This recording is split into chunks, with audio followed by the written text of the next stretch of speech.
नमस्कार. नाथरेकर स्मृती प्रतिष्ठान जालना यांच्यातर्फे आयोजित गीता जयंती निमित्त घेतल्या जाणाऱ्या संस्कृत पाठांतर स्पर्धांच्या समारोप सत्रात मी वरद आपल्या सर्वांचे मनपूर्वक स्वागत करतो. हे गीता जयंती निमित्त घेतल्या जाणाऱ्या संस्कृत पाठांतर स्पर्धांचे 33वे वर्ष आहे आणि ऑनलाईन या स्पर्धा होण्याचे दुसरेच वर्ष आहे. आज या स्पर्धांच्या समारोपाचे सत्र आहे.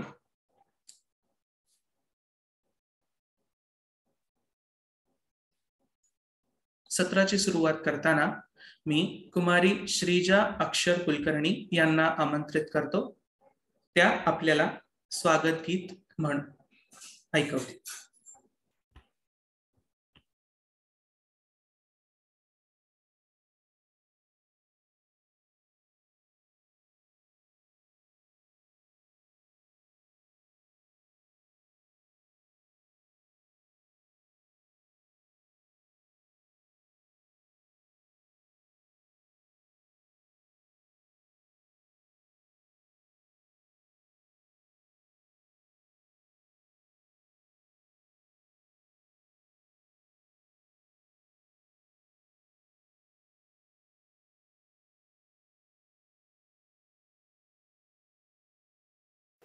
वंदे तव पदयुगलंदे विशारदे देहि यशः कार्येऽस्मिन् भक्तकामदे धवलमिदं वसनन्ते वदनमुज्ज्वलं रूपं तव वर्णयितुं नैव विधिरलम् आह्वयन्ति रक्षार्थं त्वां सुराः सदा त्वां स्तुवन्ति कवयो मुनयश्च सर्वदा रुचिरस्वरवर्णपदे विमलबुद्धिदे देहि यशः कार्येऽस्मिन् भक्तकामदे त्वं लक्ष्मी त्वं दुर्गा त्वं सरस्वती ज्ञानशस्त्रवित्तयुता त्वं हि भगवती शत्रुञ्जहि देहि बुद्धिवैभवमतुलं पाहि देवि भवजलधि निमग्नजनमिमं भक्ताश्रितपदकमले मङ्गलवरदे देहि यशः कार्येऽस्मिन् भक्तकामदे कामयेन मेरुतुल्यमुपनतन्धनं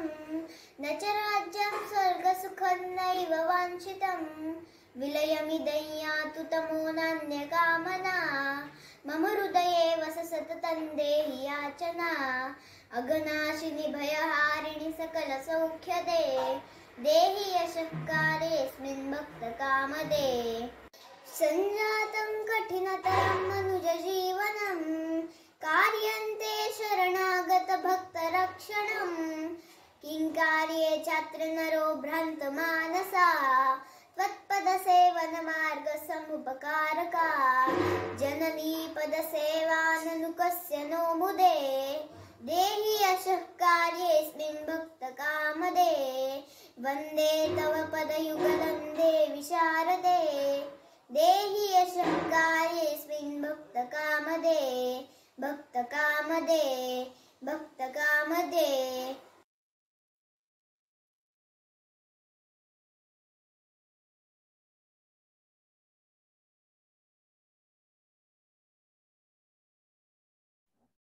धन्यवाद श्रीजा. शारदा स्तवनाने आजच्या सत्राला आपण सुरुवात केलेली आहे. आता प्रास्ताविकाकडे वळूया.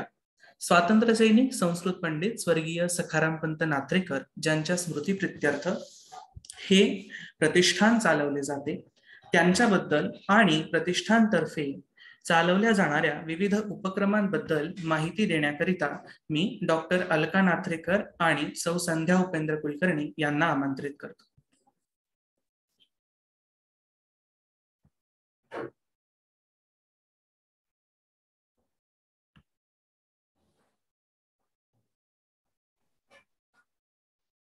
नमस्कार मॅडम. नमस्कार. आवाज येतोय? होय.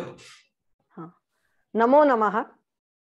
सरस्वतीच्या या ज्ञान मंदिरात आमचे पिताश्री स्वर्गीय सखारामपंत नाथरेकर, आमच्या मातोश्री स्वर्गीय शांताबाई नाथरेकर आणि आमच्या आत्या स्वर्गीय लीलाताई बेंडे यांच्या चिरंतन स्मृतीला नम्र अभिवादन करून मी आपलं मनोगत व्यक्त करते, प्रास्ताविकाला सुरुवात करते.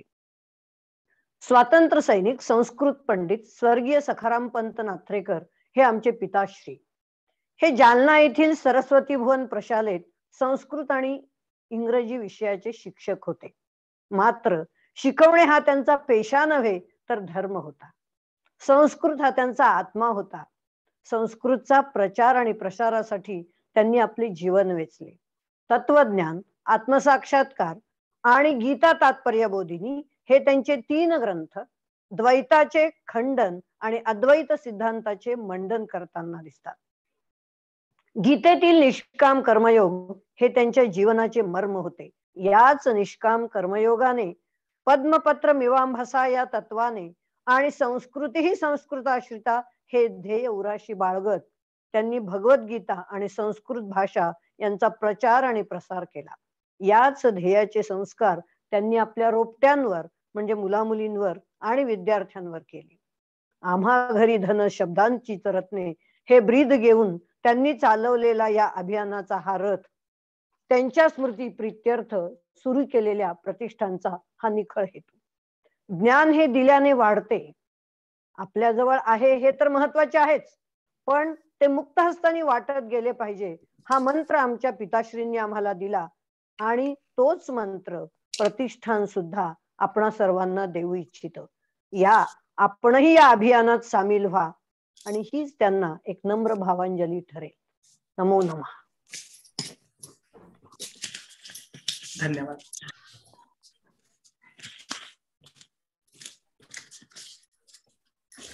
नमो नमः. नमो नमः. नमो नमः. अलकाताईंनी सांगितलेला भाग मी प्रतिष्ठान उपक्रमाच्या माध्यमातून प्रचार आणि प्रसाराचे कार्य कशा पद्धतीने करत आलेले आहे या बाबतीत मी आपणास माहिती देणार आहे. या कुंदेंदु तुषार हार धवला, या शुभ्र वस्त्रावृता, या वीणावर दंड मंडित करा, या श्वेत पद्मासना, या ब्रह्माच्युत शंकर प्रभृतिभिर्देवैः सदा वंदिता, सा मां पातु सरस्वती भगवती निःशेष जाड्यापहा. गुरुर्ब्रह्मा गुरुर्विष्णु गुरुर्देवो महेश्वरः, गुरुः साक्षात् परब्रह्म तस्मै श्री गुरवे नमः. स्वातंत्र्य सैनिक, संस्कृत पंडित स्वर्गीय सखाराम पंत नाथरेकर यांच्या स्मृतिप्रीत्यर्थ त्यांच्या निर्वाणानंतर त्यांच्या कुटुंबियांनी 1989 साली स्मृती प्रतिष्ठानची स्थापना केली. आमचे वडील आयुष्यभर संस्कृतच्या प्रचार आणि प्रसारासाठी गीतेतील निष्काम कर्मयोग आयुष्यभर जगले. संस्कृत हेच त्यांचे जीवन होते. म्हणूनच 1989 पासून आजपर्यंत गेली 33 वर्षे हे प्रतिष्ठान संस्कृती ही संस्कृताश्रिता या ब्रीदवाक्यास अनुसरून गीर्वाण भाषेच्या अभिवृद्धीसाठी आणि बदलत्या मूल्यांच्या काळात मूल्य संवर्धनासाठी निष्कामपणे निरंतर कार्यरत आहे. त्यासाठी प्रतिवर्षी गीता जयंती निमित्त मोक्षदा एकादशी नंतर प्रतिष्ठान गेल्या 33 वर्षांपासून बालवाडीच्या 2 गट, छोटा गट आणि मोठा गट अशा गटापासून ते पदव्युत्तर आणि खुला गट अशा 16 गटांमध्ये संस्कृत भाषेवर आधारित वेगवेगळ्या विषयांवर स्पर्धा घेत आलेले आहे. अशा स्पर्धांचे हे 33वे वर्ष.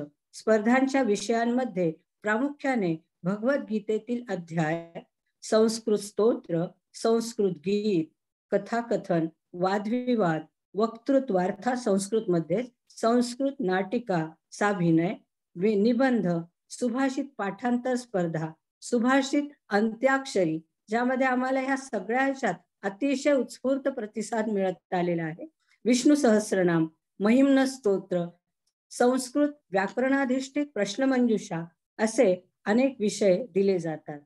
तसेच MA संस्कृतमध्ये डॉक्टर बाबासाहेब आंबेडकर विद्यापीठातून प्रथम येणाऱ्या, संस्कृत मध्ये प्रथम येणाऱ्या विद्यार्थ्याचा मेडल, गोल्ड मेडल स्मृतिचिन्ह, सन्मानपत्र इत्यादींनी सत्कार केला जातो.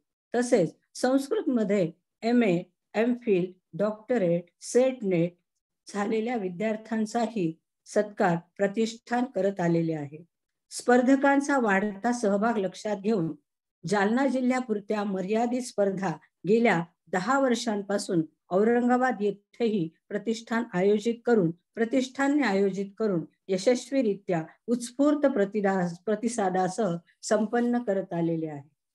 आणि गेल्या 2 वर्षांपासून म्हणजे करोना काळात, म्हणजे जो करोना काळ इतरांसाठी आपत्ती ठरला, तो जणू काही प्रतिष्ठानसाठी इष्टापत्ती ठरलेला आहे.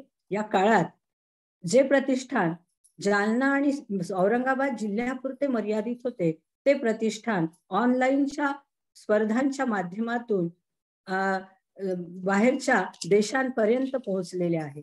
म्हणजे आपल्या प्रतिष्ठानचा संस्कृत प्रचार आणि प्रसार हा जो निखळ हेतू होता, तो आता गगनाला भिडू पाहत आहे.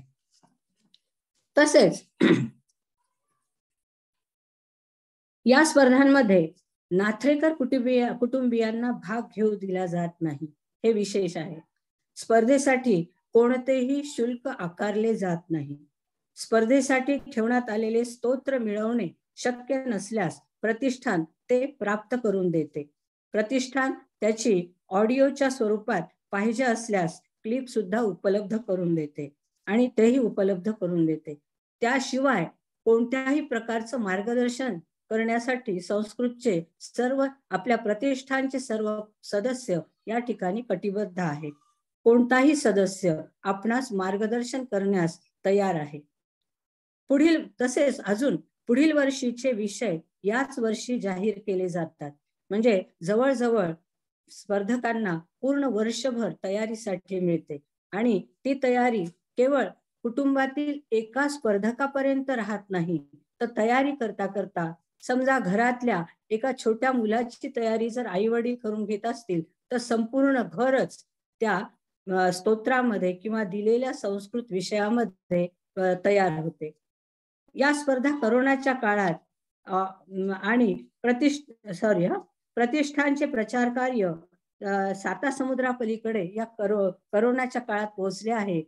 त्या निमित्ताने करोना काळ हा प्रतिष्ठानसाठी इष्टापत्तीच ठरलेला आहे. या काळात प्रतिष्ठानने अनेक उपक्रम राबवले. उदाहरणार्थ विष्णू सहस्रनाम, शिवमहिम्न स्तोत्र, शिवतांडव स्तोत्र, गणपती अथर्व शीर्ष, महिषासुर मर्दिनी स्तोत्र यांच्या संथा देणाऱ्या, तसेच संपूर्ण भगवद्गीतेची संथा देणारी 45 दिवसांची एक संथा कार्यशाळा प्रतिष्ठानने आयोजित केली होती मागील वर्षी.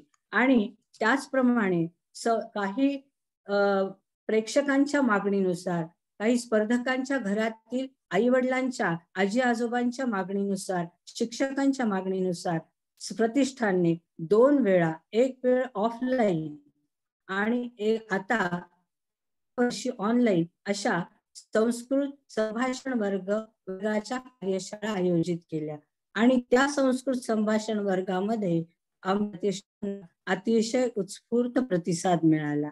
म्हणजे या निमित्ताने संस्कृत भाषेच्या प्रचाराचे आणि प्रसाराचे जे कार्य चालू आहे ते अव्याहतपणे चालू आहे असेच म्हणावे लागेल. आणि या निमित्ताने आम्हा सर्वांना या गोष्टीचा अतिशय आनंद होतो की आपल्या कुटुंबातील, नाथ्रेकर कुटुंबातील अगदी नातीपासून ते जावयापर्यंत सगळेजण यामध्ये सामील आहेत. नात कुणाची, तर सखारामपंत नाथ्रेकरांच्या नातांपासून ते जावयांपर्यंत अगदी सगळे यामध्ये सामील आहेत.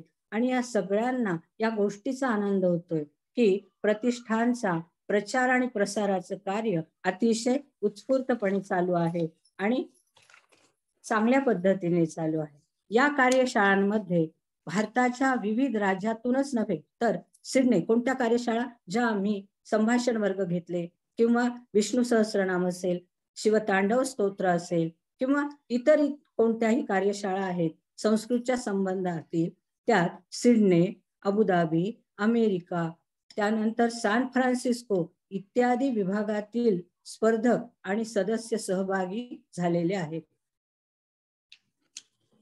याशिवाय संस्कृत नृत्य, संस्कृत गीत, संस्कृत मधून वादविवाद याही प्रकारांना प्रोत्साहन देणाऱ्या कार्यशाळा घेतल्या गेल्या. परीक्षणात उच्चार, पाठांतर, अभिनय, सादरीकरण हे निकष असतात आणि त्या निकषांनी स्पर्धकांना तयार केले जाते. म्हणजे यावर्षी जर स्पर्धकाला यश मिळाले नाही तर तो अजून जोमाने स्पर्धेची तयारी करतो आणि त्या निमित्ताने हे प्रसार प्रचाराचे कार्य अतिशय उत्तम पद्धतीने चालू आहे. याबद्दल प्रतिष्ठानला अतिशय सार्थ अभिमान आहे.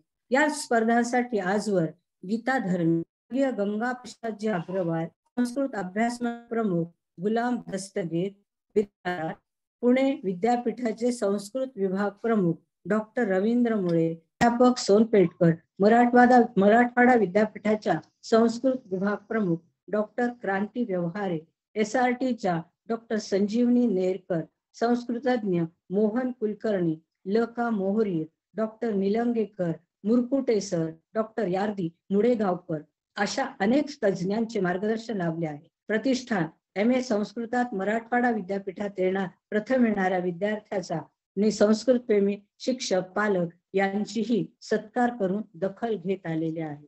आणि अशा पद्धतीने या संस्कृतच्या स्पर्धांमधून तर आम्ही प्रचार आणि प्रसाराचं कार्य करतच आहोत, पण याशिवाय अशा पद्धतीच्या संथा देणाऱ्या कार्यशाळा आयोजित करून या कार्यशाळांना उत्स्फूर्त प्रतिसादातूनही आम्ही ते कार्य करीत आहोत. आणि यामध्ये तांत्रिक दृष्ट्या म्हणजे आम्ही संथा देण्याचं काम आम्ही करतो, पण तांत्रिक दृष्ट्या आम्हाला या गोष्टींची माहिती अधिक नाही आणि त्या संदर्भात वरण बेंडे आम्हाला अतिशय उत्कृष्टपणे मार्गदर्शन करतो आणि तो सतत या कार्यामध्ये मग्न असतो. उलट तोच आम्हाला काही सल्ले देतो की ही स्पर्धा अशा पद्धतीने घ्यावी, ह्या स्पर्धेला ऑनलाईन पद्धतीने घ्यायचं तर कोणत्या पद्धतीने घेता येईल, या बाबतीत अगदी छानपणे तो आम्हाला मार्गदर्शन करतो. त्याबद्दल त्याचंही मला कौतुक वाटतंय. त्यात तसेच मनस्वी नाथरेकर ही सुद्धा या बाबतीत ऑनलाईन स्पर्धा घेण्याच्या बाबतीत प्रतिष्ठानला सतत सहकार्य करत आली आहे. या सगळ्या ह्या भाच्य कंपनी आहेत आमचे आणि ह्या भाच्य कंपनीचं आम्हा सगळ्यांना अतिशय कौतुक आहे. धन्यवाद.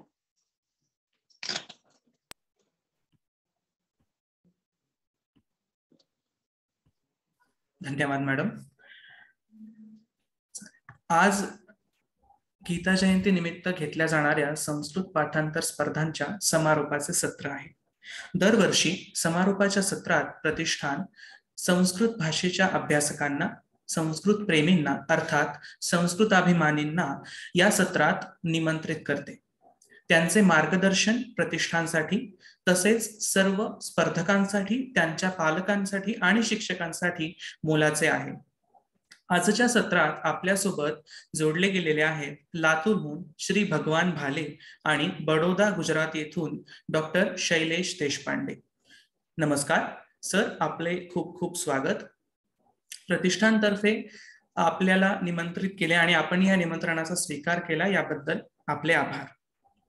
आपल्याला ऐकण्याचे सद्भाग्य आज प्रतिष्ठान आणि सर्व स्पर्धकांना, पालकांना लाभते आहे.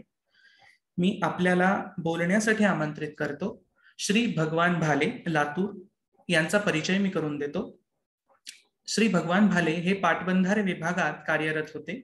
संस्कृत विषयाची त्यांना नितांत आवड आहे. ते संस्कृत विषयाचे अभ्यासक आहेत. संस्कृत भाषेशी निगडित क्षेत्रात पूर्णपणे कार्यरत नसताना देखील त्यांनी ती आवड जोपासली आणि आता संस्कृत आणि अध्यात्म यांची सुरेख सांगड घालत ते आपल्या जीवनाचा उत्तरार्ध व्यतीत करत आहेत. मणिकांचन योग असा की श्री भगवान भाले हे दादांचे म्हणजे स्वर्गीय सखारामपंत नाथरेकरांचे विद्यार्थी आहेत. सर, मी आपल्याला आमंत्रित करतो. आपले मार्गदर्शन आमच्यासाठी नक्कीच मोलाचे ठरेल.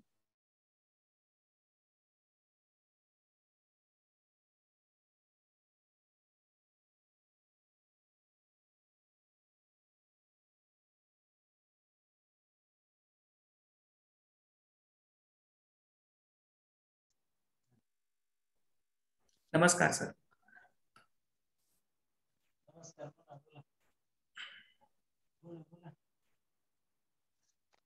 जय श्रीराम. 73व्या प्रजासत्ताक दिनानिमित्त तुम्हा सर्वांना खूप खूप हार्दिक हार्दिक अभिनंदन. प्रजासत्ताक दिनाच्या खूप खूप हार्दिक शुभेच्छा. अलकाकडून प्रेरणा घेऊन आम्ही आमच्या गुरुनी महाराजच्या आश्रमात सुद्धा गीता दरवर्षी गीता जयंती साजरी करायला सुरुवात केली. 8 वर्ष झाली. संपूर्ण गीता कंठस्थ असणाऱ्याला आम्ही सत्कार करतो. गीतेचे पान उलटताना थुंकी लावू नये, मरणासन्न अवश्य ऐकवावी. लोकांच्या घरात गीता सापडणे सुद्धा आता दुष्प्राप्य झाले आहे. आपुलिया हिता जो असे जागता, धन्य माता पिता तयाचिया. कोई कन्या पुत्र होते जे सात्विक, तयाचा हरिख वाटे देवा. गीता भागवत करती जे श्रवण, अखंड चिंतन विठोबाचे. तुका म्हणे मज घडो त्यांची सेवा, तरी माझ्या दैवा पार नाही. रामसुखदाजी नावाचे एक फार मोठे संत होऊन गेले. 103 वर्षाचा आयुष्य असलेलं संत. तेव्हा जे 65 वर्षाचे झाले त्यावेळेला त्यांना वय विचारलं, त्यांचं वय विचारलं, तुमचं वय किती? तर त्याने सांगितलं माझं वय 1 वर्षाचं आहे.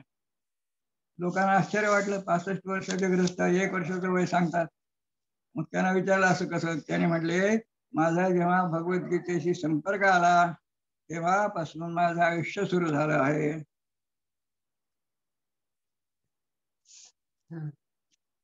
मला बोलण्याचा तेवढा काही आता संपर्क राहिला नाही.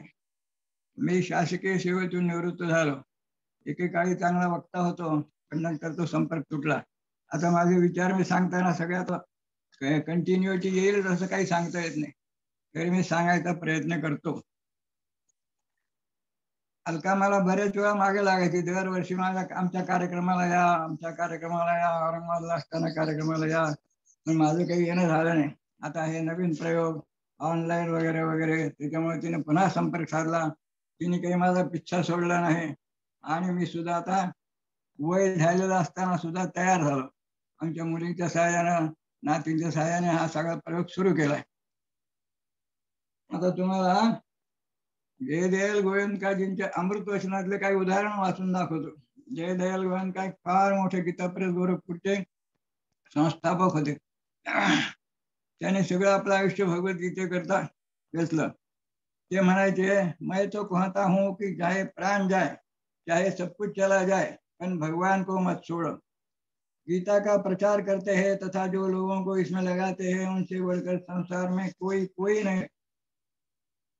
इस दुनिया के बीच में 7 वस्तु सार है: भजन, दान, सेवा, दया, सत्संग, दान और उपकार. यही हो सका 5 ही लेना चाहिए: गौ, गीता, गंगा, गायत्री और गोविंद का नाम. सगळ्या वाक्यामध्ये, सगळ्या अक्षरामध्ये गौ ग कॉमन है. ये नहीं हो सका तो 4 ही लेना चाहिए. वास्तव में मरना ही है, इस शरीर की राखी होनी है, फिर इसके आराम के लिए अपने अमूल्य समय को इसमें क्यों लगाना चाहिए. 50 वर्ष के उम्र के ऊपर के लोगों को तो सारा समय भगवान भजन ध्यान में ही लगाना चाहिए. गीता भगवान के साक्षात वचन है. रामायण महापुरुषों के वचन है. इनको पढ़ने से नित्य नए नए भाव उत्पन्न होते हैं. भगवान में मेरा प्रेम हो, यह मांग हर वक्त जारी रखनी चाहिए. भगवान के भक्तों को करने वाले दर्शन के लिए हर समय तैयार रहना चाहिए. गीता प्रचार करने वाले लोगों से बढ़कर मेरा प्यारा कोई नहीं है. गीता के पुस्तक को खूब आदर देना चाहिए. गीता को भगवान से भी बढ़कर बताए तो भगवान नाराज नहीं होंगे. गीता की महिमा सारे पुराणों में आई है. गीता सुनते हुए मरने वाला, पाठ करने वाला, अर्थ सहित पाठ करने वाला, अर्थ समझाने वाला, धारण करने वाला, ये उत्तर श्रेष्ठ है. सारे शास्त्र दब जाए तो भी गीता जीती जागती रहेगी. गीता के प्रचार के लिए तो हम सेना की तैयार है तो जाना चाहिए. मैं गीता गीता कहता हूँ तो कोई भी मेरे पागल कहे तो मैं पागलपना सहन करने को भी तैयार हूँ. गीता पाठ सुनने वाला भी मुक्त हो जाता है. गली गली में गीता गीता हो जाए, ऐसा कोई भी घर बाकी न रहे जिस घर में गीता न हो. जिस घर में गीता नहीं वह घर स्मशान के समान है। जिस घर में गीता का पाठ नहीं होता है वह यमपुरी के समान है। गीता कंठस्थ कर ले, हृदय में धारण कर ले, गीता का सिद्धांत उसे। आता गुरुजींबद्दल बोलायचं। गुरुजींचा मी फार आवडता विद्यार्थी। मी 8वी 9वी 10वी 3 वर्ष मला गुरुजी वर्ग शिक्षक होते। गुरुजींबद्दल आम्हाला अतिशय आस्था होती। गुरुजी आणि मी योगायोगाने मी वर्ग प्रतिनिधी म्हणजे मॉनिटर ज्याला म्हणायचे तेव्हा मी मॉनिटर होतो, त्याच्यामुळे माझा फार संपर्क यायचा। आमच्या 8वी आम्ही जेव्हा 8वीत गेलो तेव्हा गीता सुरू केली, संस्कृत सुरू झालं होतं आमच्या शाळेत। संस्कृत सुरू झाल्यावर संस्कृतला कोणी यायला विद्यार्थी तयार नव्हते। मी 8 विद्यार्थी तयार केले, कारण आम्हा सर्वांना इंग्रजी तर काहीही इंग्रजी तसं शिकवायचं ठरवलं। इंग्रजीचे कधीही ट्युशनचे पैसे घ्यायचे नाही, भगवद्गीतेचे सुद्धा ट्युशनचे पैसे, संस्कृतचे सुद्धा ट्युशनचे पैसे घ्यायचे नाही। सरांचा मी अतिशय आवडता विद्यार्थी होतो। सरांच्या आवडत्या विद्यार्थ्यावर गौरव ग्रंथ जे काढला लेखाने, त्याच्यात माझा एक लेख आहे।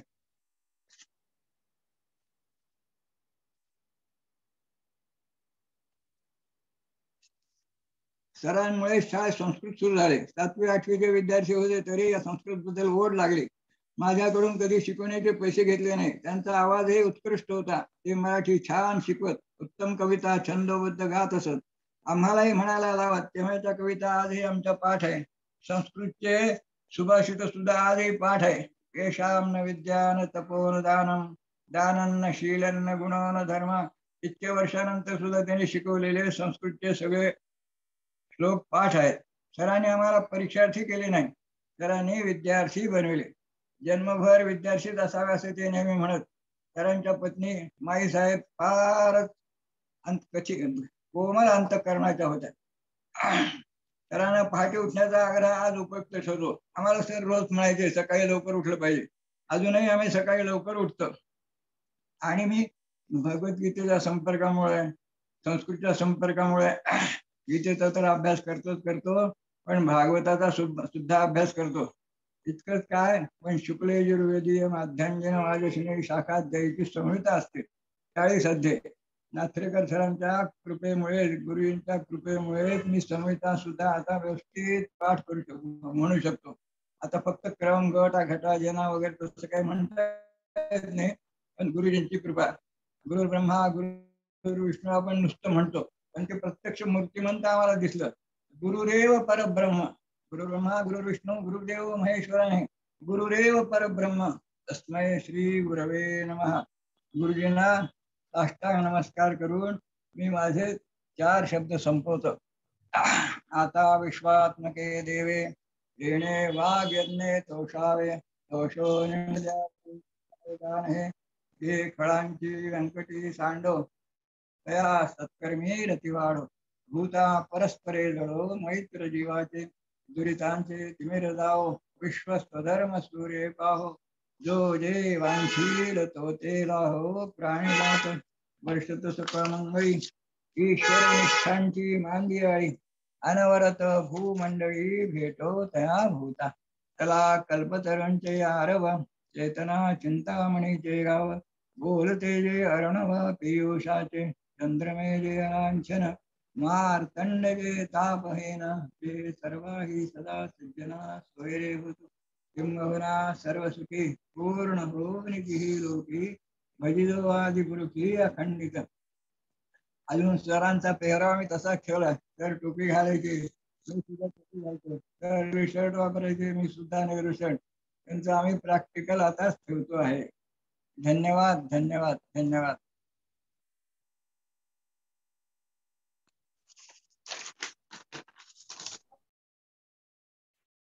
धन्यवाद भाले सर। खरं तर यावर्षी स्पर्धांमध्ये सर्व गटांना भगवद्गीतेचेच अध्याय पाठांतराकरिता होते। आपण भगवद्गीतेचं जे महत्व सांगितलं त्यानुसार खरं तर या स्पर्धेत भाग घेतलेल्या सर्व स्पर्धकांचे गीतेकडे मार्गक्रमण सुरू झालंय असं म्हणायला आपली नक्कीच हरकत नसावी। तुम्ही दादांच्या म्हणजे स्वर्गीय गुरुजींच्या सांगितलेल्या सर्व डिस्क्रिप्शन नुसार अगदी गुरुजीच आमच्या डोळ्यासमोर उभे राहिले। धन्यवाद।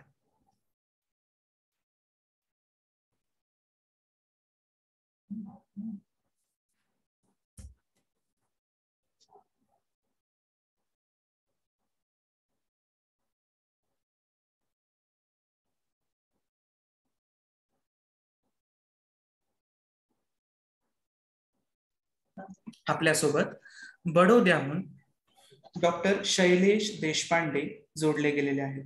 डॉक्टर शैलेश देशपांडे हे पारुल इन्स्टिट्यूट ऑफ आयुर्वेद येथे प्राध्यापक आहेत. त्यांचा परिचय करून देण्यासाठी मी सौ रेखा नाथ्रेकर कुलकर्णी यांना आमंत्रित करतो. नमस्कार मॅडम. नमो नमः. ब्रह्मानंदं परम सुखदं केवलं ज्ञानमूर्तिं द्वन्द्वातीतं गगनसदृशं तत्त्वमस्यादिलक्ष्यम् एकं नित्यं विमलमचलं सर्वधी साक्षिभूतं भावातीतं त्रिगुणरहितं सद्गुरुं तन्नमामि. स्वदेशे पूज्यते राजा, विद्वान सर्वत्र पूज्यते. विद्वत्ता हा सर्वांग सुंदर अलंकार असल्यामुळे दुसऱ्या उपाधीची किंवा अलंकाराची गरजच नसल्यामुळे अतिशय उमदे व्यक्तिमत्व असलेले, साधी राहणी, उच्च विचारसरणी असलेले, सरस्वतीचा वरदहस्त असलेले वैद्य श्री शैलेश विनायक देशपांडे यांनी श्री सुमतीबाई शाह आयुर्वेद महाविद्यालय पुणे येथून BA-MS आयुर्वेदाचार्य पूर्ण केले आहे. मुंबई येथील RA पोदार आयुर्वेद महाविद्यालयातून आयुर्वेद वाचस्पती पदव्युत्तर शिक्षण पूर्ण केले आहे. मुंबई विद्यापीठात प्रथम क्रमांक मिळविला आहे. त्यासाठी त्यांना वैद्य रामशिरोमणी द्विवेदी काय चिकित्सा पुरस्कार मिळालेला आहे. टिळक महाराष्ट्र विद्यापीठ पुणे येथून त्यांनी संस्कृत विशारद पदवी प्राप्त केलेली आहे. त्यांनी आकुर्डी येथील आयुर्वेद महाविद्यालयात आणि संशोधन केंद्र पुणे येथे 10 वर्षे अध्यापन, संशोधन आणि रुग्ण चिकित्सेचे काम केले आहे. सध्या ते पारुल इन्स्टिट्यूट ऑफ आयुर्वेद, पारुल विश्वविद्यापीठ बडोदा येथे काय चिकित्सा विभागात प्राध्यापक आणि बोर्ड ऑफ रिसर्च स्टडीजचे सचिव, आयुर्वेद विद्याशाखा, पारुल विद्यापीठ म्हणून कार्यरत आहेत. ते पदव्युत्तर आणि विद्यावाचस्पती अर्थात PhD अभ्यासक्रमांसाठी मान्यता प्राप्त मार्गदर्शक आहेत. त्यांनी 10 पदव्युत्तर आणि 2 विद्यावाचस्पती विद्वान विद्यार्थ्यांना मार्गदर्शन केलेले आहे. राष्ट्रीय व आंतरराष्ट्रीय लेखांमध्ये त्यांनी 30हून अधिक शोध निबंध प्रसिद्ध केले आहेत. त्यांची 3 पुस्तकेही प्रकाशित झाली आहेत. त्यांनी डाबर, इमामी, श्री धूत पापेश्वर सारख्या सुप्रसिद्ध कंपनी आणि गुजरात सरकारद्वारे प्रायोजित 15हून अधिक संशोधन प्रकल्प पूर्ण केलेले आहेत. संशोधन आणि आयुर्वेद क्षेत्रातील योगदानाबद्दल त्यांना अनेक पुरस्कार मिळालेले आहेत. विशेष म्हणजे भारते पंचमो वेदः असे भगवद्गीतेला म्हटले जाते. या शाश्वत मौलिक तत्वज्ञान देणाऱ्या भगवद्गीतेचेही ते अभ्यासक आहेत. धन्यवाद. धन्यवाद मॅडम. मी डॉक्टर वैद्य शैलेश देशपांडे यांना विनंती करतो.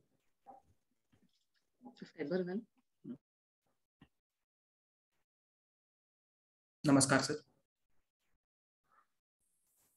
नमस्कार, माझा आवाज येतोय? होय. नमो नमः. सर्वप्रथम मी डॉक्टर अक्षर कुलकर्णी आणि प्रतिष्ठान यांचे आभार मानतो की त्यांनी मला ह्या कार्यक्रमासाठी आमंत्रित केलं.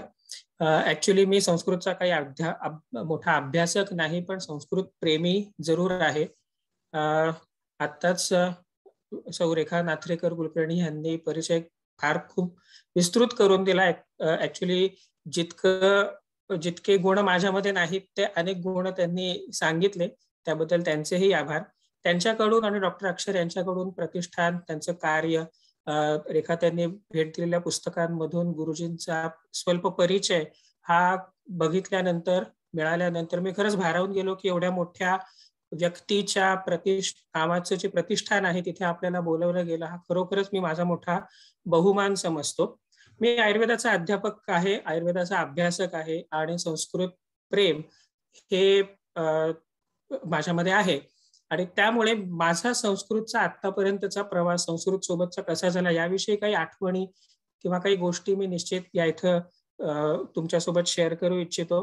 पहिल्यांदा संस्कृतचा परिचय झाला माझा 8वी ते 10वी आमच्या शाळेमध्ये संस्कृत हा विषय एक 100 मार्काचा पेपर म्हणून असायचा. त्याला ऑप्शन म्हणून हिंदीचा पेपर असायचा. संस्कृत घेण्याचं केवळ एक कारण होतं की संस्कृतमध्ये स्कोअर जास्ती व्हायचा. अनेक विद्यार्थी आत्ताही कदाचित संस्कृतमध्ये स्कोर जास्ती व्हावा म्हणून ते घेत असतील, पण तो भाग संस्कृतची गोडी निर्माण करण्यासाठी पुरेसा ठरला आणि संस्कृत विषयी अजून वाचावं, अजून त्याच्याविषयी माहिती घ्यावी अशी ओढ निश्चितच निर्माण झाली. त्याच्यानंतर मी ज्या वेळेला BAMS ला प्रवेश घेतला, साधारण 90 ते 95% विद्यार्थी BAMS ला किंवा आयुर्वेदाला प्रवेश अशासाठी घेतात की त्यांना MBBS ला प्रवेश मिळत नाही. त्यामुळे अशा कारणाने जरी प्रवेश घेतलेला असला तरी तिथे एक चांगली गोष्ट अशी मला आढळली की इथे पहिल्या वर्षाला संस्कृतचा पूर्ण 100 मार्काचा पेपर आणि 50 मार्काची मौखिक परीक्षा होती. पण खरी विकेट पडली असं म्हणता येईल की ज्या वेळेला आम्ही पदार्थ विज्ञानचा अभ्यास करायला लागलो किंवा दोषधातू मल सिद्धांत हे आयुर्वेदाचे मुख्य सिद्धांत ज्या वेळेला शिकायला लागलो त्यावेळेला आपण जे व्यवहारात संस्कृत आतापर्यंत शिकत आलेलो आहोत किंवा ज्या सुभाषित मला पाठ केलेले आहेत किंवा लहानपणी गीतेचे अध्याय पाठ करून मी पण पाठांतर स्पर्धांमध्ये भाग घेतलेला होता, त्याचा आणि आत्ता जे संस्कृत आपल्याला आयुर्वेद शिकण्यासाठी आवश्यक आहे त्याचा अर्थार्थी किंवा दुरान्वय नाही एक भाषा म्हणून फक्त संबंध आहे पण उपयोग होत नाहीये हे त्यावेळेला जाणवलं. कारण संस्कृत ही फक्त भाषा म्हणून उपस्थित नाहीये, संस्कृत हे एक माध्यम आहे. हे माध्यम आपल्याला कशाशी जोडतं तर आपल्या भारतीय संस्कृतीशी जोडतं. त्याच्यातलं आयुर्वेद हे एक अप्लाइड सायन्स. हे आपल्याला माहिती आहे की शास्त्र काही बेसिक सायन्स असतात, आत्ताही आहेत, फिजिक्स, केमिस्ट्री, बायोलॉजी, मॅथमॅटिक्स यासारखी, आणि काही अप्लाइड सायन्सेस आहेत, pharmacy, architecture, engineering, medical science यासारखी.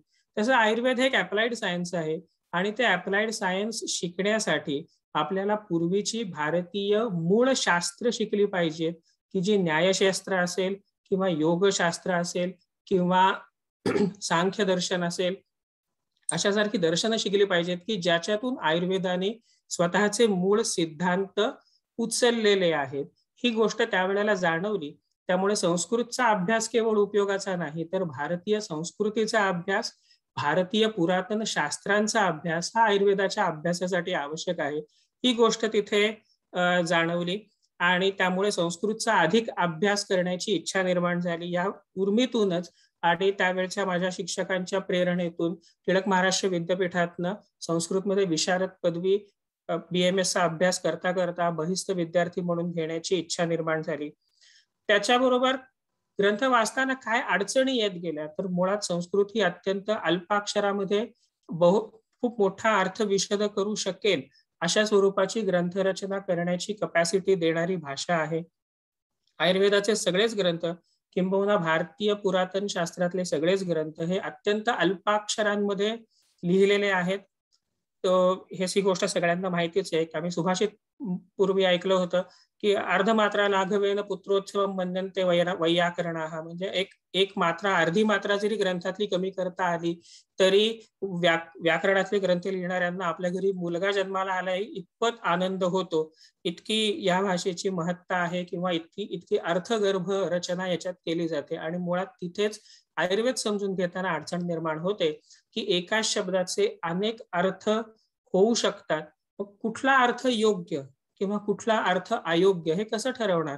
तर त्यासाठी पूर्वी वापरली जाणारी अर्थनिर्णयाची योग्य प्रक्रिया आज त्याच्या सकट आपल्याला ग्रंथ समजून घ्यावा लागतो. उदाहरण द्यायचं झालं तर रस हा एक शब्द आहे की जो षड्रसांमध्ये मधुरादी षड्रसांच्या बाबतीत वापरला जातो. नाट्यशास्त्रामध्ये रस हा शब्द आलेला आहे. योगशास्त्रामध्ये रस हा शब्द आत्मा या अर्थी आलेला आहे.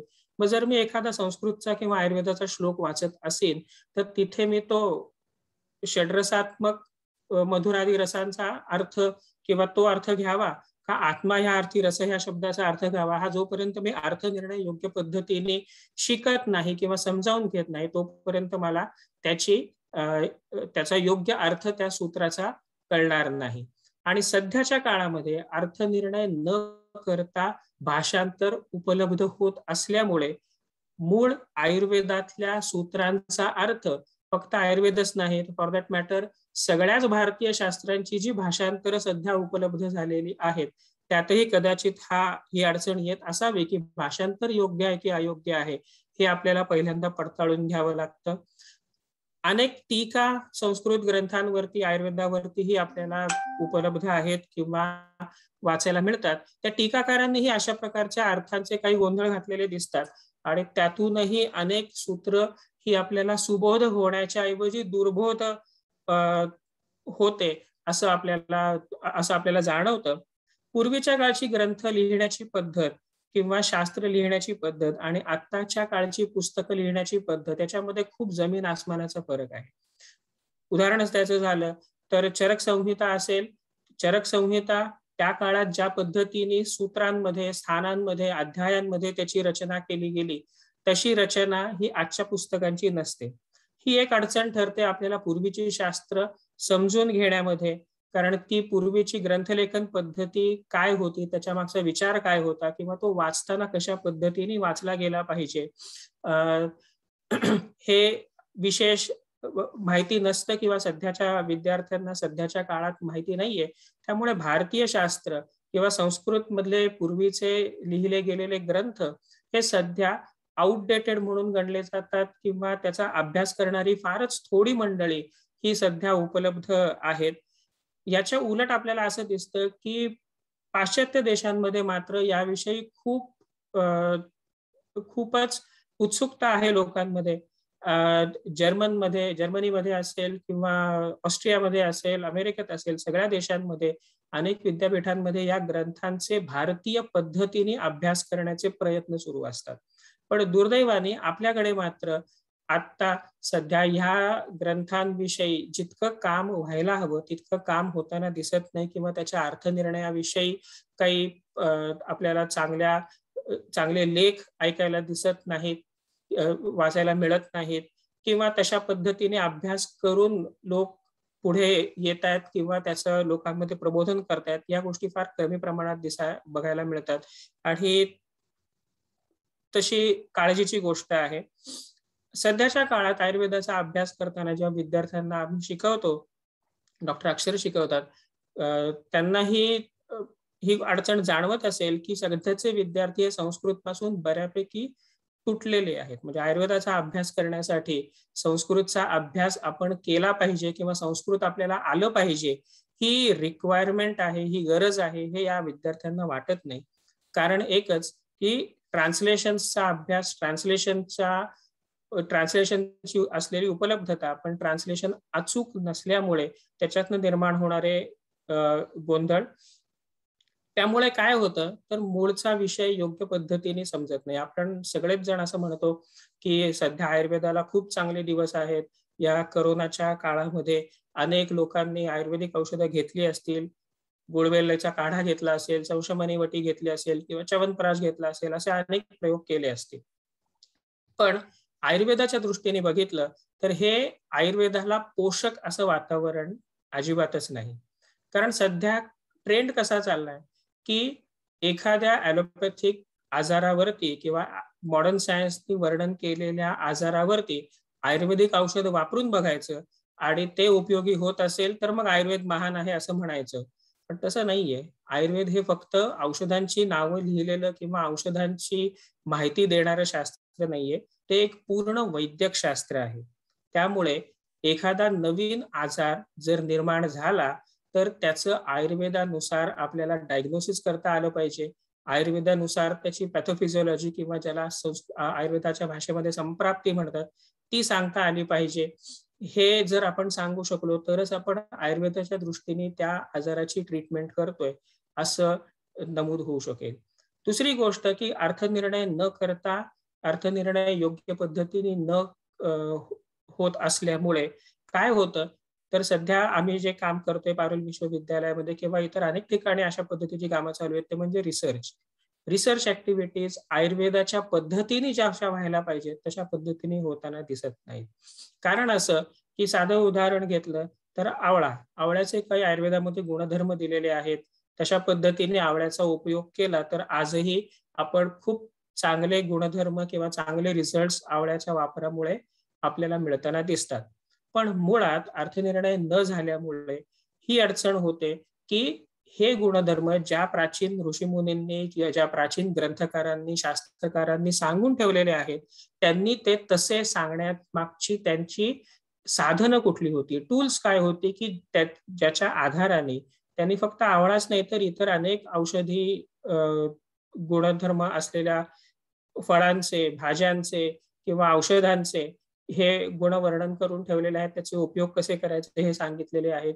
तर ही अर्थनिर्णय न करता आल्यामुळे आपल्याला सध्या उपलब्ध असलेल्या नवीन गोष्टी, नवीन पदार्थ, नवीन फळं, नवीन भाज्या ज्या काही आत्ताच्या काळामध्ये उपलब्ध आहेत, ज्यांचं पूर्वी वर्णन केलेलं नाही, त्यांचे गुणधर्म, त्यांचं कर्म कसं सांगायचं हे आपल्याला शोधता येत नाही. कारण आपला संस्कृतचा अभ्यास कमी पडतो, कारण आपला अर्थनिर्णय करण्याची आपली क्षमता कमी पडते. त्यामुळे सध्या चाललेला रिसर्च हा मॉडर्न डायग्नोसिस आणि त्याच्यावरती एखादा आयुर्वेदातलं किंवा हर्बल मेडिसिनचा वापर आणि त्याचा उपयोग झाला की आपण ते खूप छान आहे असं म्हणायचं, अशा पद्धतीचा चाललेला आहे. पण आयुर्वेदाला शास्त्र म्हणून मान्यता देण्यासाठी, शास्त्र म्हणून त्याच्यामध्ये भर घालण्यासाठी अशा पद्धतीचा रिसर्च वर्क हे अपूर्ण आहे असं मला वाटतं. त्यामुळे अजून इथून पुढे आपण काय केलं पाहिजे?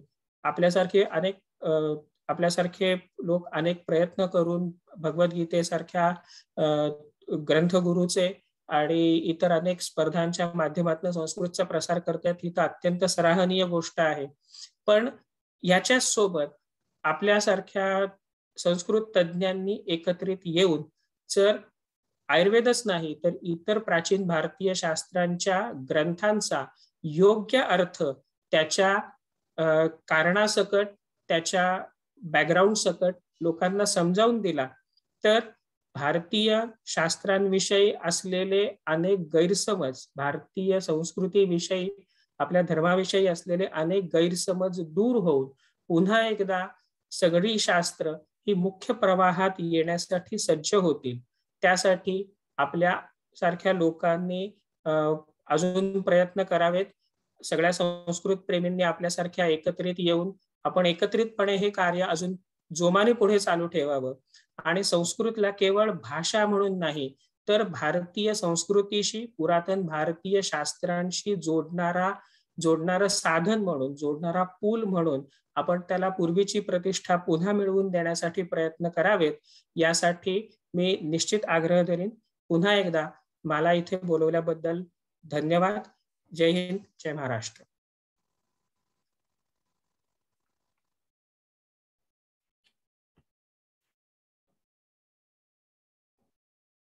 धन्यवाद सर.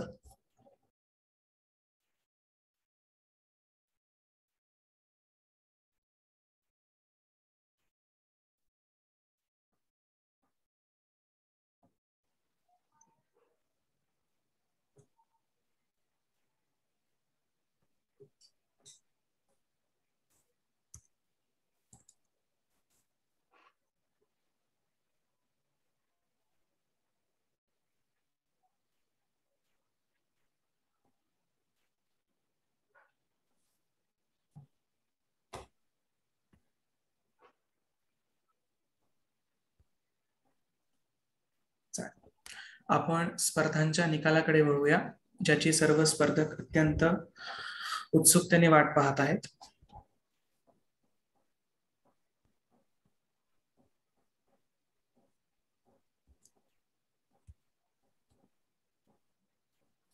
आपल्या स्पर्धा या एकूण 16 गटांमध्ये घेतल्या गेल्या. त्याकरिता बालवाडी म्हणजेच बालवर्गापासून ते पदव्युत्तर इथपर्यंत आणि खुल्या गटाचे 3 प्रकार, ज्यामध्ये शिवमहिम्न स्तोत्र, श्रीमद भगवद्गीतेचा 18वा अध्याय आणि संपूर्ण श्रीमद भगवद्गीता, अशा एकूण 16 गटांमध्ये या संपूर्ण स्पर्धा घेतल्या गेल्या.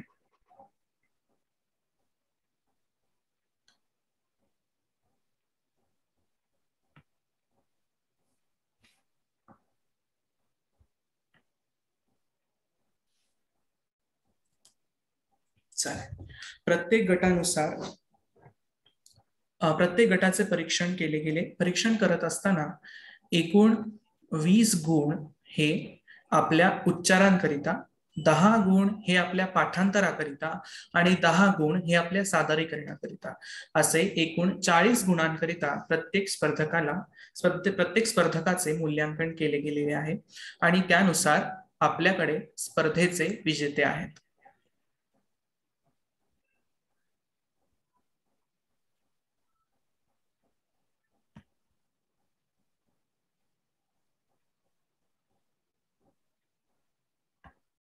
चालेल. सर्वप्रथम बालवाडी मोठा गट. बालवाडी मोठ्या गटातून प्रथम आहे Reyansh Harshal Deshpande, new India school, Bhusari colony, Pune. Reyansh Harshal Deshpande.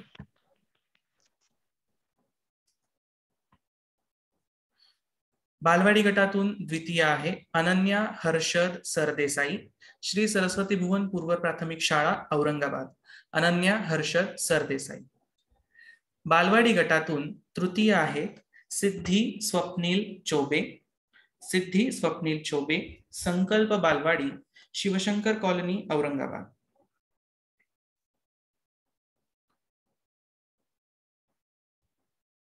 बालगटाकरिता यावर्षी स्पर्धेचा विषय श्रीमद भगवद्गीतेचा 15वा अध्याय असा होता. तसेच बालवाडी गटातून तृतीय पारितोषिक हे दोघांना मिळालेले आहे. दोन तृतीय विजेते आहेत. सर्वेश किशोर काळे, ओंकार बालवाडी, औरंगाबाद. सर्वेश किशोर काळे. चालेल, आपण पहिल्या वर्गाकडे वळूया. इयत्ता पहिली करिता स्पर्धेचा विषय होता श्रीमद भगवद्गीतेचा 5वा अध्याय. इयत्ता पहिलीतून सर्वप्रथम आलेला आहे प्रणम्य प्रसाद मुळे, जालना. प्रणम्य प्रसाद मुळे. इयत्ता पहिलीतून द्वितीय आहे Siya Deshpande, PS English medium school, Budhwarpeth, Solapur. Siya Deshpande. इयत्ता पहिलीतून द्वितीय आहे स्वरा स्वप्नील चौबे. 2 स्पर्धक द्वितीय आहेत इयत्ता पहिली करिता. स्वरा स्वप्नील चौबे, अनंत भालेराव विद्या मंदिर, औरंगाबाद. आणि इयत्ता पहिलीतून तृतीय आलेली आहे अंजली प्रमोद बागडी, श्रीमती दानकुवर हिंदी कन्या विद्यालय, प्राथमिक विभाग, जालना. इयत्ता दुसरी करिता श्रीमद भगवद्गीतेचा 7वा अध्याय स्पर्धेकरिता होता. इयत्ता दुसरीतून प्रथम आलेली आहे नभा Ranjit Kharade. नभा Ranjit Kharade, Vidyabhavan high school, model colony, Pune. इयत्ता दुसरीतून द्वितीय आलेली आहे तेजल कर्नूल, श्रीमती दानकुवर हिंदी कन्या विद्यालय, जालना. तेजल कर्नूल. इयत्ता दुसरीतून तृतीय आलेली आहे वेदिका धोंडीराम काटकर, श्रीमती दानकुवर हिंदी कन्या विद्यालय, जालना. वेदिका धोंडीराम काटकर. सर्व विजेत्यांचे अभिनंदन. इयत्ता तिसरी करिता स्पर्धेचा विषय होता श्रीमद भगवद्गीतेचा 14वा अध्याय. इयत्ता तिसरीतून सर्वप्रथम आलेला आहे देविदास अमोल कुलकर्णी, नित्यानंद प्रायमरी शाळा, रांजणी, घनसावंगी, जालना. Nityanand primary school, Ranjani, Jalna. देविदास अमोल कुलकर्णी. इयत्ता तिसरीतून द्वितीय आलेला आहे Ambadas Atul Kulkarni, MS public school, Aurangabad. Ambadas Atul Kulkarni. आणि इयत्ता तिसरीतून द्वितीय पारितोषिक दोघांना मिळालेलं आहे श्रावण अविनाश माणकीकर, माधव सदाशिव गोळवलकर गुरुजी विद्यालय. श्रावण अविनाश माणकीकर.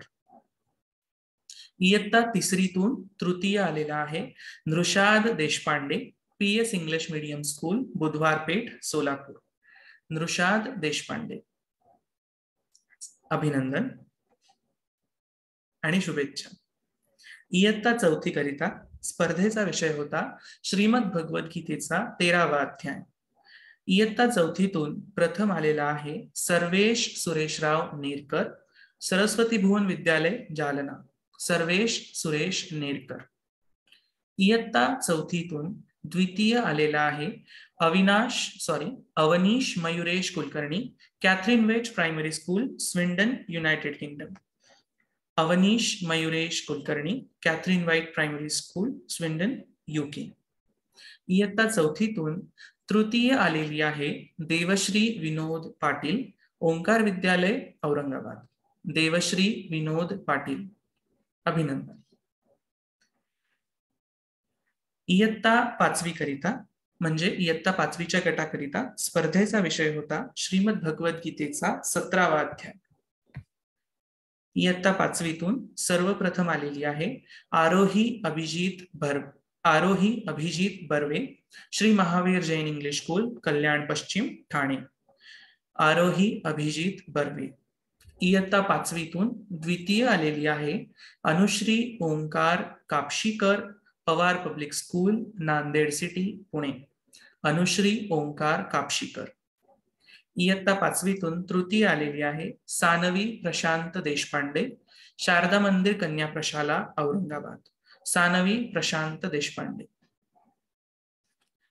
तसेच इयत्ता 5वीतून तृतीय आलेली आहे Devyani Durgadas Ranaware Patil. Devyani Durgadas Ranaware Patil, Woodbridge high school, Paithan road, Aurangabad.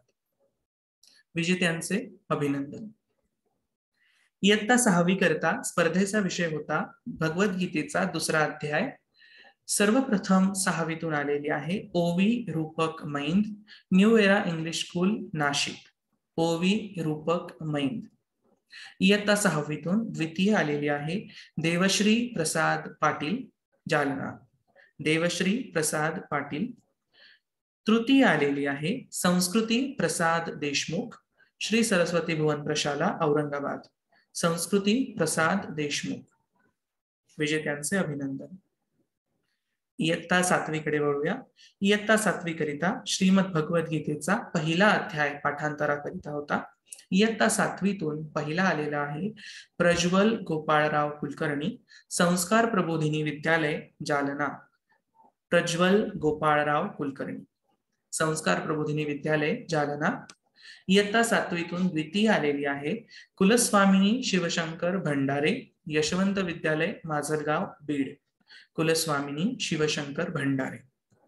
इयत्ता 7वीतून तृतीय आहे वेदिका विनोद जोशी, अनंत भालेराव विद्यामंदिर, औरंगाबाद.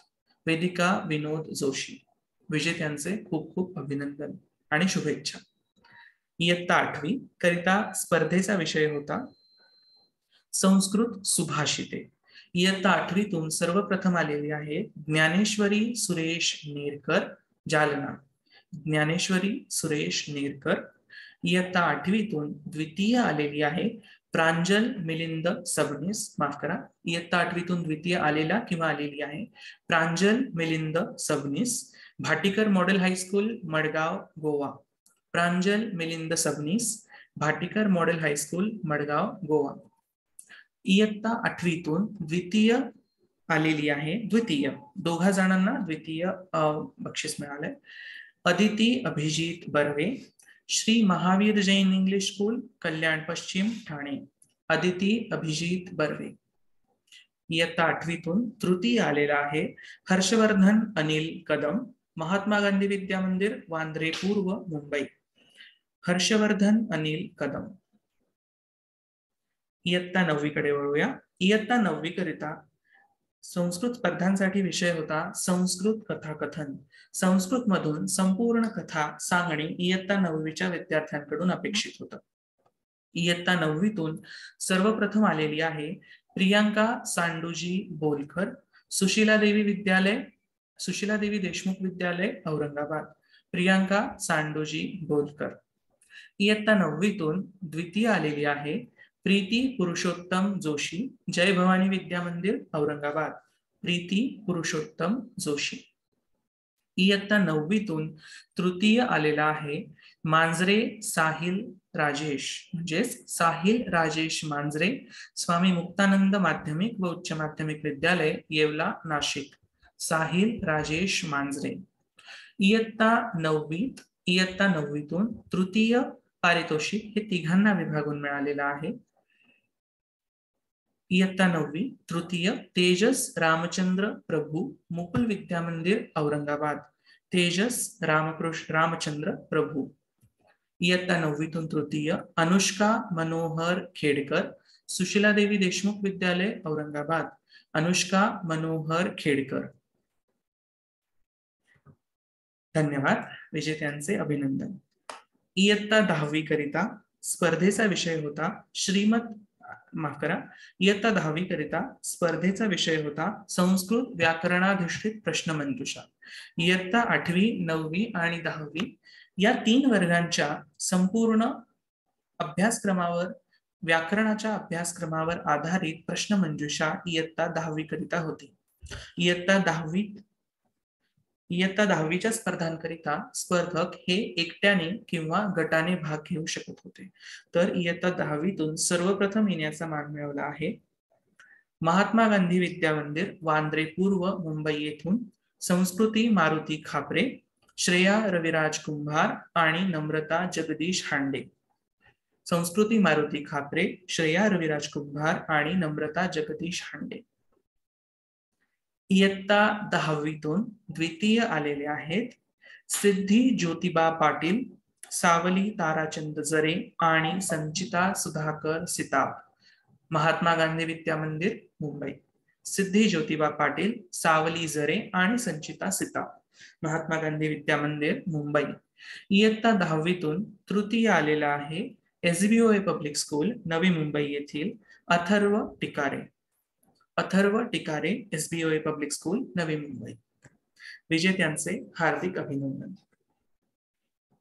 इयत्ता 11वी आणि 12वी करिता श्रीमद भगवद्गीतेचा 3रा आणि 4था अध्याय पाठांतराकरिता होता. सर्वप्रथम इयत्ता 11वी आणि 12वीतून आलेला आहे श्रीकल अतुल कुलकर्णी. अभिनंदन. इयत्ता 11वी आणि 12वी नंतर पदवी आणि पदव्युत्तर गटाकरिता स्पर्धेचा विषय होता श्रीमद भगवद्गीतेचा 16वा अध्याय. पदवी आणि पदव्युत्तर गटातून सर्वप्रथम आलेली आहे भार्गवी प्रशांत देशपांडे. भार्गवी प्रशांत देशपांडे. पदवी आणि पदव्युत्तर मधून द्वितीय आलेली आहे वेदिका विनायकराव फुलंब्रीकर. वेदिका विनायकराव फुलंब्रीकर. आणि तृतीय येण्याचा मान मिळवला आहे कुमुदिनी अच्युतराव देशपांडे. कुमुदिनी अच्युतराव देशपांडे. श्रीमद यापुढे खुला गट. खुल्या गटामध्ये श्रीमद भगवद्गीतेचा 18वा अध्याय. या खुल्या गटामध्ये कोणत्याही वयातील स्पर्धकांना भाग घेण्याची मुभा होती. अगदी आबाल वृद्धांनी या गटामध्ये भाग घेतला. खुल्या गटातील श्रीमद भगवद्गीतेचा 18वा अध्याय या प्रकारामध्ये सर्वप्रथम आलेल्या आहेत सुनीता नांदेडकर. सुनीता नांदेडकर. या खुल्या गटातून द्वितीय आलेल्या आहेत दीपाली कथने. दीपाली कथने. आणि द्वितीय दोघांना मिळालेला आहे दीपाली कथने आणि सीमा धरप. आणि खुल्या गटातून तृतीय आलेले आहेत वर्षा पाटील. अभिनंदन आणि शुभेच्छा. पुढील विशेष गट संपूर्ण भगवद्गीता पाठांतर. संपूर्ण भगवद्गीतेचे सर्व 18 अध्यायांमधील सर्व श्लोक पाठ असणं या गटाकरिता अपेक्षित होतं. या गटातून प्रांजली प्रकाश कुलकर्णी या सर्वप्रथम आलेल्या आहेत. प्रांजली प्रकाश कुलकर्णी. प्रांजली, तुमचे अभिनंदन आणि शुभेच्छा. यानंतरचा गट खुला गट शिवमहिम्न स्तोत्र. खुला गट शिवमहिम्न स्तोत्र. या गटातही कोणत्याही वयातील आबाल वृद्धांना भाग घेण्याची मुभा होती. शिवमहिम्न स्तोत्र पूर्ण पाठ असणे त्यांच्याकडून अपेक्षित होतं. या गटातून सर्वप्रथम आलेले आहेत श्याम नेरकर. श्याम नेरकर आणि वैष्णवी नेरकर. श्याम नेरकर आणि वैष्णवी नेरकर सर्वप्रथम आलेले आहेत. द्वितीय आलेले आहेत अमोल कुलकर्णी. अमोल कुलकर्णी आणि अतुल कुलकर्णी. अमोल कुलकर्णी आणि अतुल कुलकर्णी हे द्वितीय आलेले आहेत. आणि तृतीय येण्याचा मान मिळवला आहे वेदश्री नेरकर आणि संगीता विनोद जोशी यांनी. वेदश्री नेरकर आणि संगीता विनोद जोशी.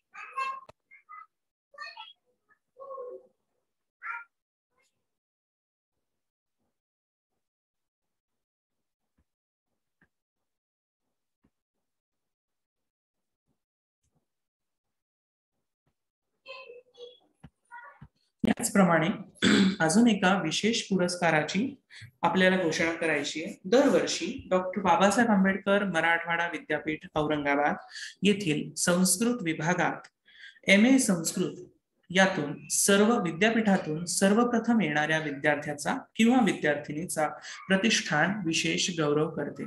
यावर्षी या पुरस्काराच्या मानकरी ठरल्या आहेत पूजा नागेश जोशी. पूजा नागेश जोशी, संस्कृत विभाग, डॉक्टर बाबासाहेब आंबेडकर मराठवाडा विद्यापीठ औरंगाबाद. पूजा, आपले विशेष अभिनंदन आणि आपल्या पुढील वाटचालीसाठी आपल्याला अनेक शुभेच्छा.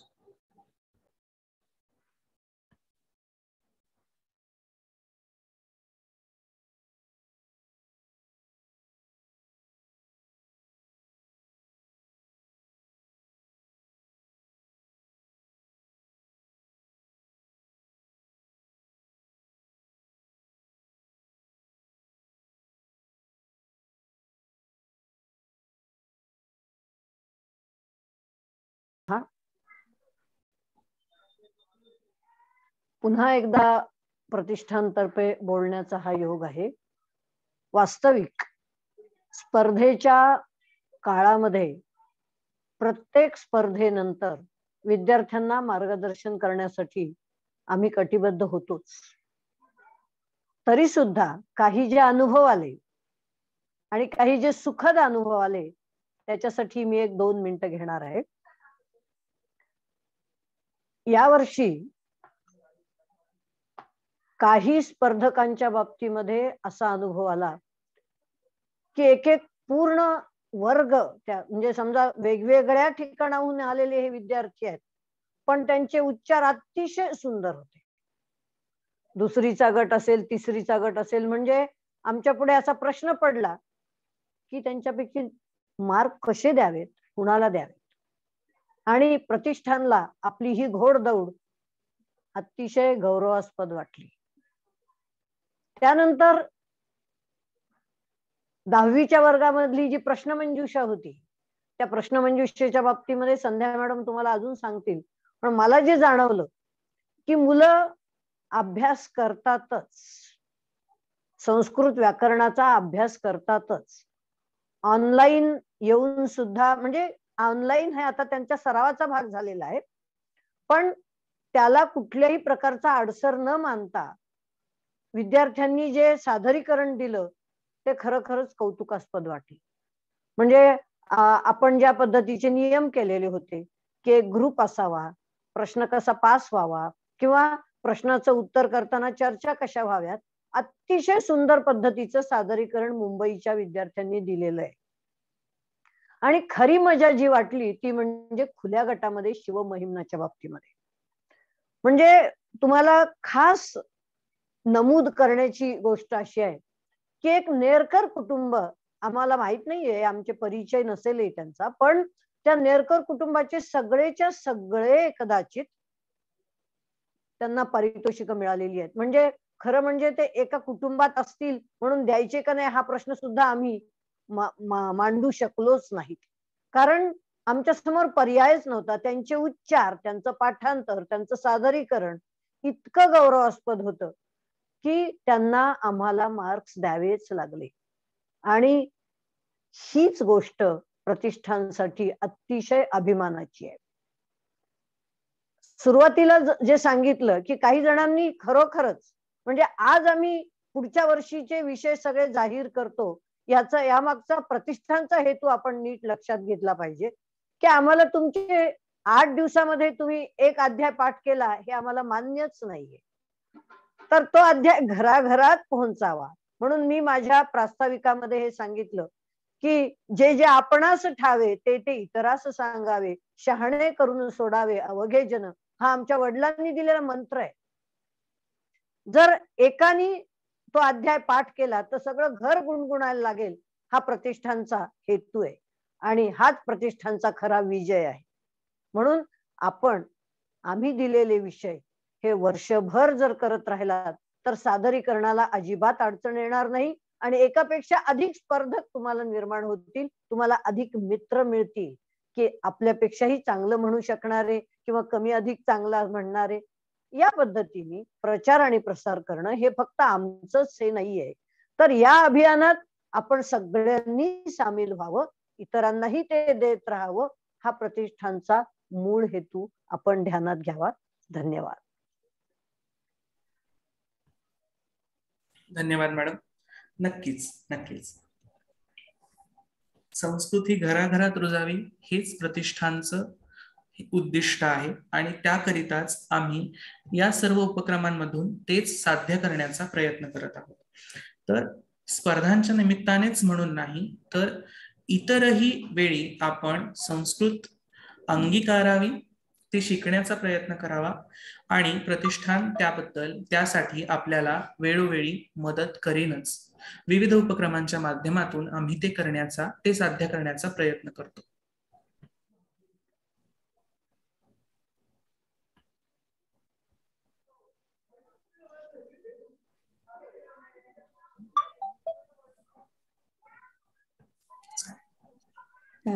नमस्कार.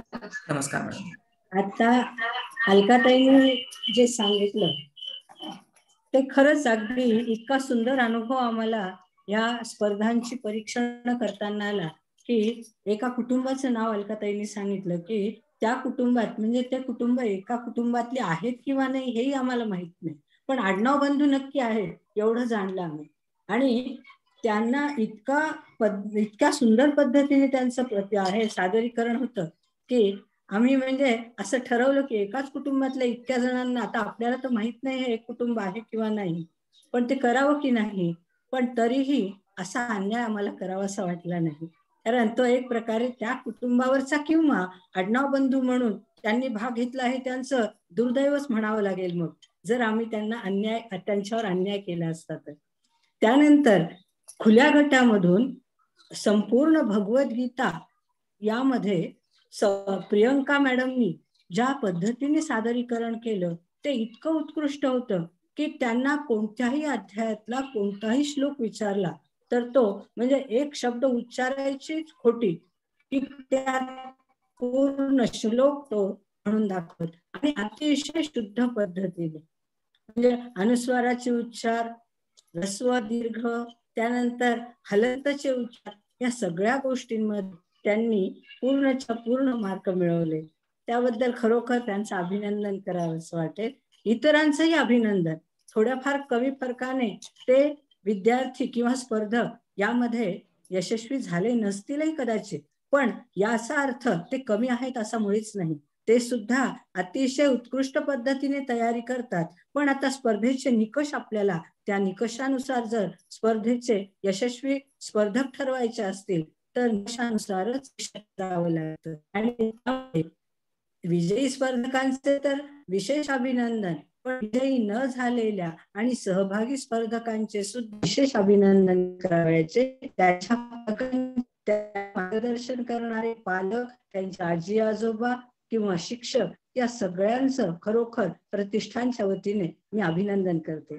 त्याचप्रमाणे कथाकथन, अतिशय सुंदर कथाकथन सांगितलं. त्या ठिकाणी सुद्धा आम्हाला हा अनुभव आला की कथाकथन सांगताना अभिनयासह सांगायचं होतं आणि अभिनयातून ज्यांना संस्कृत येत नाही त्यांना सुद्धा ते अभिनयातून ती संस्कृतची कथा समजेल इतक्या उत्कृष्ट पद्धतीने त्याचं सादरीकरण झालं. त्यानंतर श्लोक, काही विद्यार्थ्यांनी पाठ्यपुस्तकातले श्लोक घेतले, पण काहींनी पाठ्यपुस्तकाबाहेरचे श्लोक इतक्या उत्कृष्ट पद्धतीने सादर केले, तर त्याबद्दल खरोखर प्रतिष्ठानला त्यांचं अभिनंदन करावं असं वाटतंय. तर या पद्धतीने त्यांनी या श्लोकांचं पाठन निरंतर चालू ठेवलं तर त्याचा फायदा होईल. भगवद्गीतेच्या संदर्भात मला हे सांगायचंय की तुम्ही जर भगवद्गीतेचे श्लोक पाठ करत आहात आणि स्पर्धेमध्ये श्लोक पाठ आहे, पण आमच्या की तो श्लोक पाठ करता त्याचा अर्थ सुद्धा तुम्ही जाणून घ्यावा. त्याचा अर्थ नसेल लक्षात येत तर प्रतिष्ठानच्या कोणत्याही सदस्याला तुम्ही विचारला तर प्रतिष्ठानचे सदस्य कटिबद्ध आहेत, याबद्दल शंका नाही. तसेच 10वीची प्रश्नमंजुषा जेव्हा घेतली तेव्हा तर अतिशय सुंदर अनुभव आला की प्रश्नमंजुषेमध्ये 8वी ते 10वीचं व्याकरण होतं आणि 8वी ते 10वी आता मुलं परीक्षार्थी झाले म्हणतो आपण, तर परीक्षेमध्ये नसलेलं व्याकरण सुद्धा आम्ही या प्रश्नमंजुषेमध्ये जेव्हा 8वी पासूनच होतं तेव्हा विचारलं, तेव्हा असा अनुभव आला. आम्हाला वाटलं की या मुलांना फक्त 10वीच व्याकरण येईल, पण काही राऊंड असे होते की ज्यामध्ये 8वी होतं 9वी होतं, तर त्यांनी अतिशय उत्कृष्ट पद्धतीने प्रतिसाद दिला. त्याबद्दल याही स्पर्धकांचं अभिनंदन. आणि व्याकरणाचा अभ्यास त्यांनी संस्कृत घेतलं नाही तरी असाच निरंतर चालू ठेवावा असं आमच्याकडून मी तुम्हाला सांगू इच्छिते. धन्यवाद. नक्कीच नक्कीच. धन्यवाद मॅडम.